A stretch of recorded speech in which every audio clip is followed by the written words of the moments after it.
Welcome to the second example of the third part of bullying with manipulative character assassination and its effects. Today we are talking about true stories of suffering among neighbors, which can be transferred symbolically to colleagues and acquaintances.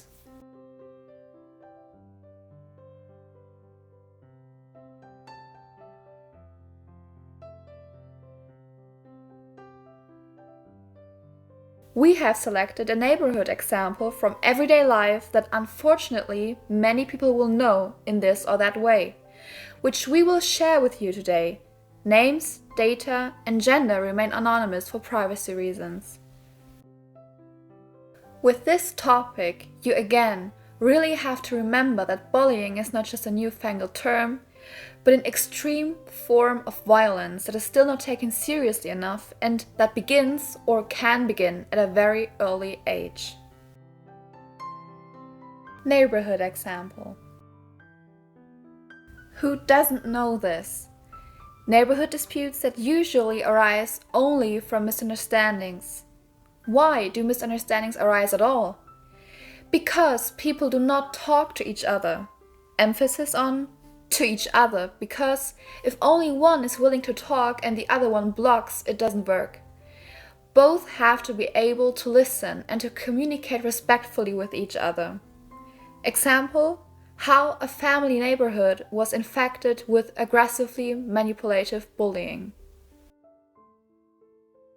The events taking place under or between the neighborhoods are typical combinations of various forms of violence.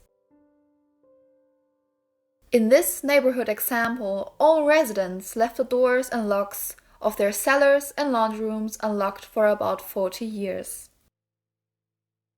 One could leave parcel packages in the stairwell. Apartment doors could be left open, and the residents even left their keys outside so that the other neighbors could have access if anything happened. For about 40 years, nothing had changed. There was peace, and the residents appreciated that very much. And if there was something to talk about, they talked to each other or wrote a note to inform the others. But suddenly, everything changed. These new neighbors came into the house, were also warmly welcomed, but that didn't last long. The aggressiveness of the new family became clear very soon, but nobody knew yet how their aggression would look like and that they were on the lookout for new victims. After a thorough investigation, it turned out that the new neighbors were terminated from their previous apartment for these reasons, among others. Apparently, there had been such incidents before. These new neighbors broke over 40 years of existing rules down. They shamelessly exploited the trusting relationship of the residents and began, for example, to serve themselves unscrupulously from the cellars and laundry rooms of the other residents, and also packages disappeared at once in an inexplicable way. In addition, they smoked in the staircase, cellar and laundry room area, which is logically available for the general public and accordingly must not be smoked in, until one day they made a mistake that they could not deny. At first, nobody noticed anything. For the long-time residents, these were strange coincidences which they could not explain themselves, since they did not know such problems in the house before. Until one day, one of the long-time neighbors told the other that the new residents were taking things of the others away. Since no one could explain this, they let the landlords know by electronic message that there are strange things going on that could not be explained, and only asked if they knew anything or if there was something new that was perhaps not yet announced. About 1 month passed until the landlords then talked to a renting party, since they wanted to know who the troublemakers are. And although the matter itself in the will of peace had checked off, one had to tell the landlord the truth, of course. Logically a dilemma for the person who now had to answer the question, but the person decided to stick to the truth as always. So the person said, by the way, who it was, but also mentioned clearly that the case was chopped off in the will of peace, and therefore nobody said anything anymore. The poor person could not suspect, unfortunately, that the landlords would nevertheless still hook with the new ones and instruct them. This had the consequence that the questioned person was insulted now as deceitful. The reason for bullying and character assassination was born. The person who stands for the truth has now become a victim. The new ones, the perpetrators, started since that day a manipulative reputation murder and bullying. With their distorted and factually wrong perception, the perpetrator set up now lies like, the person, the victim, has explicitly made a written complaint to the landlord because of them. So the newcomers, the perpetrators, use the possibility of the truth distortion around others with their distorted perception and lie machinery to manipulate. They widely interpret all sorts of things into it and make plans to mob this person, the victim, subliminally and at the same time openly out of the house. It runs in such a way that the perpetrators, together with their infected and manipulated persons who have brought them into their abode, make alleged plans and announce them loudly so that the victim can hear it in any case.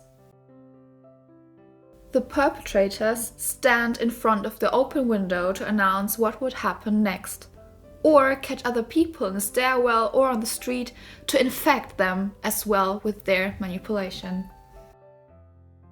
The unjustly accused victim decided to intervene and stood up in front of the perpetrator group and politely addressed the perpetrators and accomplices. They should not harass others and clarify this directly with each other. The perpetrator became loud, insulting, and pejorative. That is a typical perpetrator behavior. They cannot stand silent. They need an action. If a victim doesn't take their level, perpetrators are confused, which is why they scream, since they cannot handle such a situation. And so the perpetrator yelled at the victim with unsustained arbitrary accusations. But the victim is clever and does not get involved to this level, so that the perpetrator broke out of the situation insulted and widely raging. Subsequently, such confrontations between the perpetrators and other parties followed. Subliminal bullying always takes place directly between the perpetrator and the victim. The perpetrator takes great care that no witnesses are present during such attacks. Then things can happen like that in encounters sounds of disgust are made, like repeated ooh, ugh. Or the faces are distorted, or at rest times doorbell is rung wildly and people run away. Garbage and objects are thrown on the balcony, dog poop or cigarette butts are placed in front of the house entrance, newspapers are torn out of the mailbox and thrown on the floor, etc.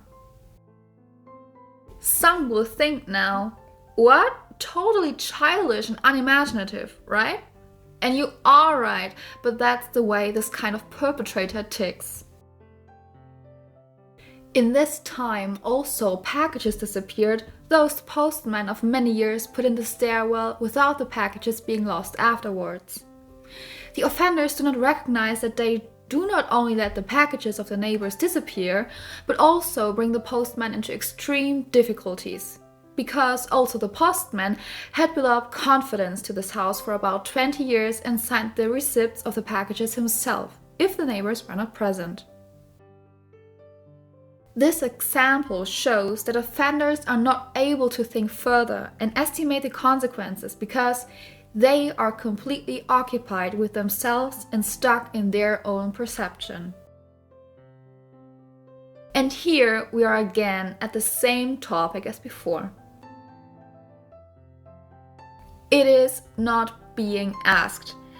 The person was not even asked by the other long-time neighbors who boarded their manipulative boat if what the perpetrator said was true. Nobody had the idea to ask or to say that it seemed strange to them and that they could not even imagine it. Instead, all get on the bullying boat and practice communally uninhibited character assassination. It is frightening to see how a single person, the perpetrator, can be so manipulative that others don't even think to question the statement without providing any evidence at all.